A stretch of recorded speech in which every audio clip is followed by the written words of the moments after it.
Madame Lise Doyon, bonjour. Bonjour. Monsieur Bruno Leclerc, bonjour. Bonjour.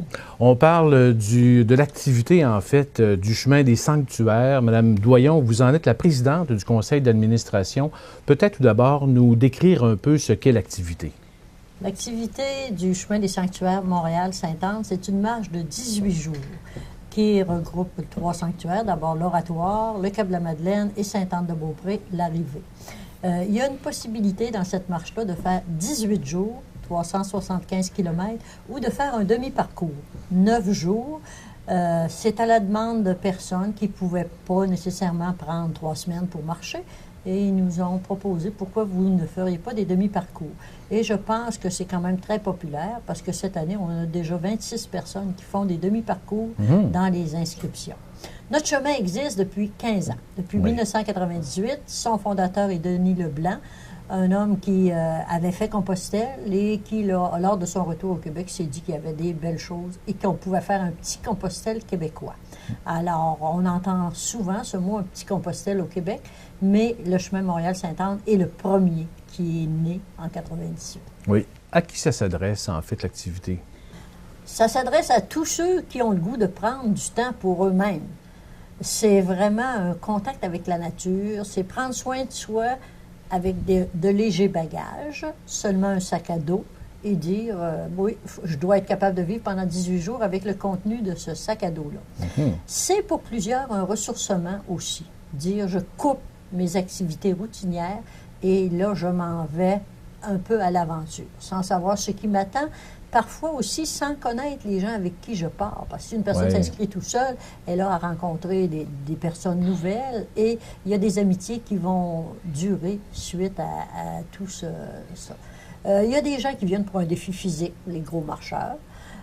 Par contre, il y a comme les hébergements sont réservés à l'avance, je me dis, il y a tant de kilomètres à parcourir dans la journée, faites-le vite, faites-le lentement, vous allez arriver au même point le soir et vous retrouvez les 4 personnes. Parce que nous, c'est 4 personnes qui partent chaque jour et il y a des responsables d'hébergement qui les attendent. Et ça, je pense que c'est une des forces de notre chemin parce que lorsqu'ils font l'évaluation à la fin de l'été, ils parlent toujours des gens qui les ont accueillis, peu importe les endroits. Et les gens qui accueillent, bien, ça peut être des communautés religieuses, ça peut être des maisons de personnes âgées, ça peut être des gens qui ont 4 chambres et qui, pendant le temps de la marche, les mettent à la disposition des pèlerins. Il y a des familles aussi qui participent, il y a même des enfants, je pense. Oui, il y a même des adolescents qui déjà ont participé. Cette année, il y a un jeune enfant qui sera avec ses parents. Il y a des gens qui viennent de l'extérieur, qu'on pense aux États-Unis, l'Ontario, qu'on pense à l'Europe aussi. Alors, je pense que la publicité qui en est faite nous avantage et permet à un plus grand nombre de personnes de prendre la route. On peut parler de combien de personnes à peu près? Si on regarde un peu l'évolution depuis 15 ans à aujourd'hui, il y a un bon achalandage, en fait, Oui, de votre il y a un activité. bon achalandage. Dans les premières années, je dirais qu'il y avait une centaine de personnes. Mais si on regarde la moyenne, là, c'est peut-être 75 personnes à peu près par année qui prennent la route. Oui. Et actuellement, pour 2013, on a déjà 79 personnes qui sont inscrites par téléphone ou par courriel, mais qui doivent réserver une date et nous, on leur confirme. Et après, ils n'ont qu'à envoyer le montant exigé lors de l'inscription. Parlons un peu justement de cet aspect administratif. Votre activité se tient au mois de juin? Oui, les départs se font de l'oratoire à partir du 3 juin jusqu'au 22 juin. 4 personnes par jour. OK. Alors là, c'est 20 jours x 4, 80 possible, mais avec les demi-parcours, ça veut dire plus que 80 personnes. Oui. On pourra parler tantôt un peu de la façon de s'inscrire exactement, mais on va parler avec M.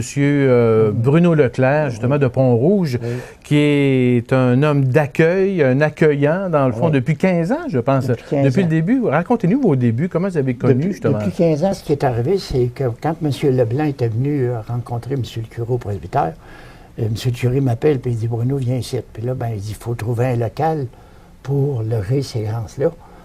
Il y avait 14 étapes rendues à Pont-Rouge. Puis quand on a vu ça, on a eu un logement de la ville en haut du garage municipal que la ville se sert l'hiver pour une classe de musique, puis l'été pour les pèlerins. Puis là, c'est moi qui les accueille, qui fais l'inscription. Puis là, ils prennent une douche, qui s'organisent, tout ça. On a 6 lits de montée. On a 2 chambres, toutes bien organisées. Et puis, là, les pèlerins, je les inscris. Puis, dans l'après-midi, je vais les faire une visite de la ville. Et puis, les montrer comme l'église, le Moulin Marcoux, ainsi de suite, le Pont des Rives. Et puis, après, quand la visite est finie, il faut qu'ils aillent à l'épicerie pour aller chercher des choses pour le lendemain matin, okay. Parce qu'il n'y a pas de dépanneur en s'en allant. En allant à Saint-Augustin, le lendemain, ils courent à Saint-Augustin. Fait que là, je vais les reconduire à l'épicerie, puis je les ramène au local. Puis souvent, ils vont souper dans un restaurant, ou des fois, ils mangent là-bas, ils peuvent s'organiser aussi. Donc, après ça, là, ce qui est arrivé, il y a 2 ans, on a, dans le rang du des gens comme ça, une famille Paquette, elle avait la croix une croix de chose. On les a demandé, puis c'est eux autres qui font l'entretien, c'est toute beauté, et les fleurs, puis tout, ils s'organisent ça. Puis là, nos pèlerins, eux autres, on a placé une boîte, et puis les gens s'en venant, souvent, il y a du monde qui leur donne des intentions. Il m'arrive souvent, les gens, puis ils me disent, il y a un monsieur qui m'a demandé de prier si sa femme était malade, un autre, c'est d'autres choses, un enfant, tout ça. Puis le gars, là, il lui fait écrire ça sur un papier, puis il laisse ça dans la boîte. Puis à l'automne, on ramasse les intentions, puis on emmène ça à la réunion du Cap de la Madeleine. OK. Et puis il les dépose au pied de la statue. Ouais. Puis en tout cas, il y a toutes sortes d'anecdotes qui arrivent. C'est ça parce que ça fait quand même 15 ans là, que vous acceptez d'accueillir ces gens-là. Qu'est-ce que vous entendez des gens qui arrivent? Parce que dans le fond, ils sont partis depuis quelques jours déjà. Ben oui. Ils arrivent à Pont-Rouge presque à la fin, dans le fond, du parcours. Qu'est-ce que les gens vous racontent? Toutes sortes d'affaires. Puis même, il arrive des anecdotes un peu drôles. Il y a une fois, il y a une madame qui arrive, elle dit, quand ils nous ont dit qu'on courait, il y avait marqué au début, sur le programme, au garage municipal. Elle dit, on pensait qu'on était pour courir avec des soudeuses, des affaires de même. Mais non, elle dit, c'est pas ça, pantoute, c'est un loyer en haut. Ouais. Et après ça, on a marqué dans notre agenda, en haut du garage municipal, là, ça fait mieux un peu. Ouais. Toutes sortes d'anecdotes de même qui nous arrivent, tu sais. Ouais. On voit ça. Puis même, ça m'est arrivé, il est venu l'an passé, il est venu deux messieurs de Washington, des Anglais. Ensuite de ça, avant, il est venu des Français, Madame Française, une sœur, elle était sœur pour ça, une Française, elle avait été d'aller reconduire à Saint-Ramond par rapport qu'elle avait des ampoules puis tout ça. Ah, ben oui. Elle est venue faire un tour à oui. La plupart, c'est ça qui le trouble. Plusieurs, c'est les ampoules qui ont, tu sais. Oui. La généralité. Oui. Mais dans l'ensemble, en tout cas, ça va bien. Oui. Puis moi, ça me fait un passe-temps, puis ça rend service. Oui, parce que c'est vraiment la richesse, dans le fond, de cette activité-là, c'est les relations humaines qu'on a avec les gens. C'est ça. C'est bien important. Hein? Oui, oui, oui. Parce que des fois, c'est pas drôle, là. Quand ils arrivent, puis il y a des grosses pluies, des fois, ils ont frappé 2 jours de pluie. Ah oui, c'est vrai. Puis là, ben, nous autres, un bain organisé, ils ont la laveuse, la sécheuse, tout ça. Mais c'est une autre affaire. Ou encore des grosses chaleurs. Ils arrivent fatigués, puis ils ont 14 étapes de marcher. Ça veut dire qu'il faut les encourager un peu.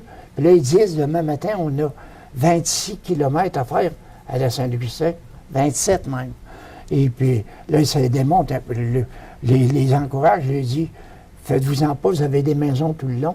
Ils ont passé des bouts de bois, là, en s'en venant, là, comme dans Saint-Gilbert, tout ça. Tandis que là, en partie, c'est toutes des maisons tout le long. Oui, c'est plus sécuritaire, quelque part. Sécuritaire, puis deuxièmement, bien, ça fait une sécurité, en tout cas, qui arrive de quoi, tu sais. Oui.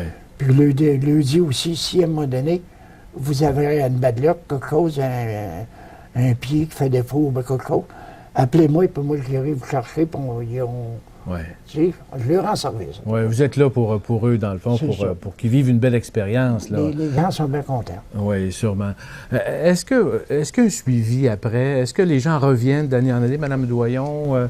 Il y a un suivi. Le premier suivi, c'est les retrouvailles à l'automne. Ah, OK. Parce qu'après avoir marché, il y a toujours en octobre les retrouvailles. Alors, ils sont tous invités pour venir nous faire part de leurs commentaires. Et ça, je pense qu'ils sont heureux de se retrouver. Parce qu'après avoir passé 18 jours ensemble, là, ils ont des choses à nous raconter. Oui. Alors, il y en a qui reviennent, qui font le chemin 2 fois, puis 3 fois. Ah, oui. Il y en a là, qui le font par demi-parcours. On a souvent des nouvelles d'eux par Internet aussi. Et ils nous envoient un courriel. On leur envoie des vœux, nous, à Noël après, mais il y a un rebound quand même de leur part. Et les propositions qu'ils ont à nous faire aussi pour améliorer le chemin. Oui. Oui. Fait qu'il y a vraiment des amitiés qui se créent à travers cette activité-là. Peut-être en terminant, comment on fait justement pour s'inscrire à cette activité? C'est que nous, on a une personne sur le comité, conseil d'administration qui répond au téléphone tous les jours.